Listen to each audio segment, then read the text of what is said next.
Ignorance can become wisdom with the appropriate amount of tutelage and willingness to learn. But stuck on stupid envisions no future growth. God a rap. Truer words have never been spoken so eloquently about the average American. The average American does not see themselves as mental or social slaves, but they've long been that way since the inception of this stolen nation. There's nothing more I hate than hypocrisy, especially on gender, race, occupation, ageism, or salary.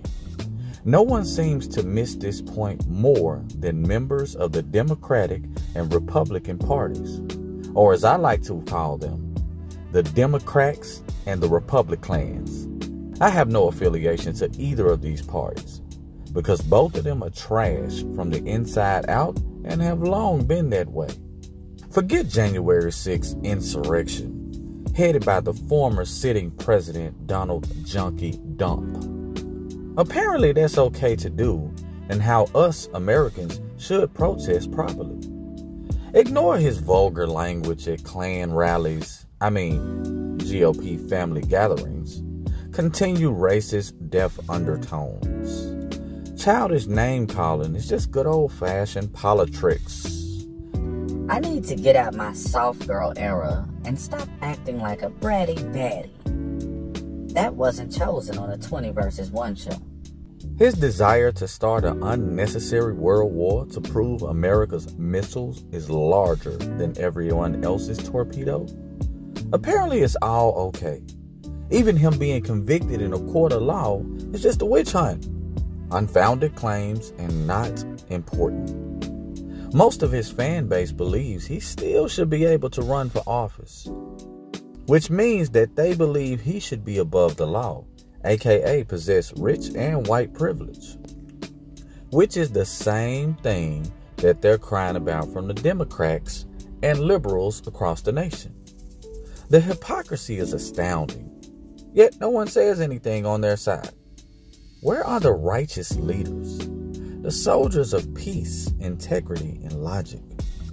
Not that I'm an Obama fan of any fashion whatsoever. Quite the opposite.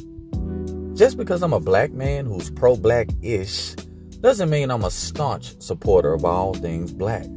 First of all, Obama's not the first black president because he's half white. Something I thought most people with common sense would have said. But apparently, common sense ain't coming. But I digress. I'm old enough to remember that Obama received all kinds of vitriol, disdain, and shade just for wearing a tan suit. Not for having a criminal record. Not for having a lot of baby mamas. Not for actually committing any crimes. But wearing a tan suit. That was the big uproar. Yet we have someone like Trump and his fan base who's done quite the opposite of all of that, and yet is looked at as a great president. Why? Because he puts America first? Really? Really? If he put America first, then he would put all Americans first. I didn't see him trying to make some type of bill about reparations, educational reform where all history was taught in all schools, or help fix the justice system to be more fair across racial and economic lines.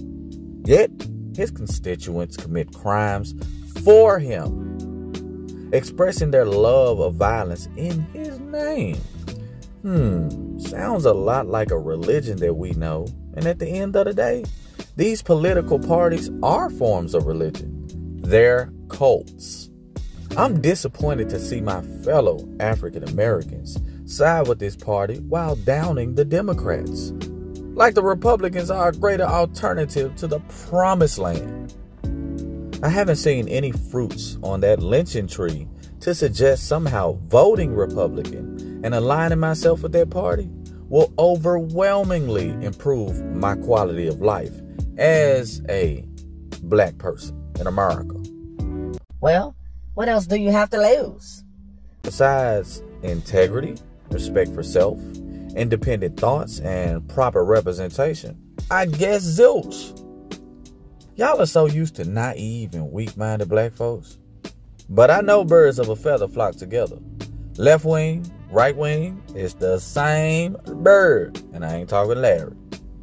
I'm not a fan of anyone or organization that operates with impunity and lack of humanity. I don't know why the Republican Party and the Trump fan base don't like equality, common sense, or accountability. Yet cry like the Michael Jordan meme that liberals are somehow the worst Americans. Buck dancing, shoe shining, my pockets are all I care about blacks are often so happy to be under the Republican Party's thumb. As if somehow that is super beneficial to the nuclear black family. Apparently we can only thrive on the right side as conservatives. Thanks, Massa. This plantation is much nicer than the one on the left side. Yes, sir. No, the black community wins in life when we come together, work together, educate, build together, and take self-accountability. Bet you never thought you'd hear a black man not affiliated with either party say that, huh? Trump's fan base, by and large, claim to love his business acumen because he puts America first, unlike Sleepy Joe. Wake up, Joe! The country inflation rate is burning up the American dream. What about Trump's personality? Well, I'm not that fond of everything he says, but it's better than Biden. I literally had a life insurance client say those exact words. But I digress. Wow. The lesser of two evils is a convincing argument of unwavering support. All I've gathered from Make America Hate Again fans are, if someone financially benefits you, personality doesn't matter, dignity doesn't matter, integrity doesn't matter, nor family principles. So when did we become that nation? Your enemies are your enemies if you can't call out your own party when they do something wrong. Why should anyone want to join said party?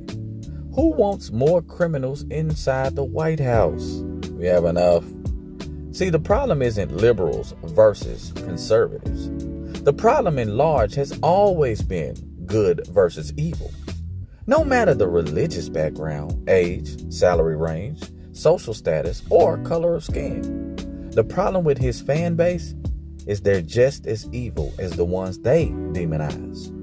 Until we stop making integrity for sale or for rent, we'll continue to be a nation of low quality deplorables.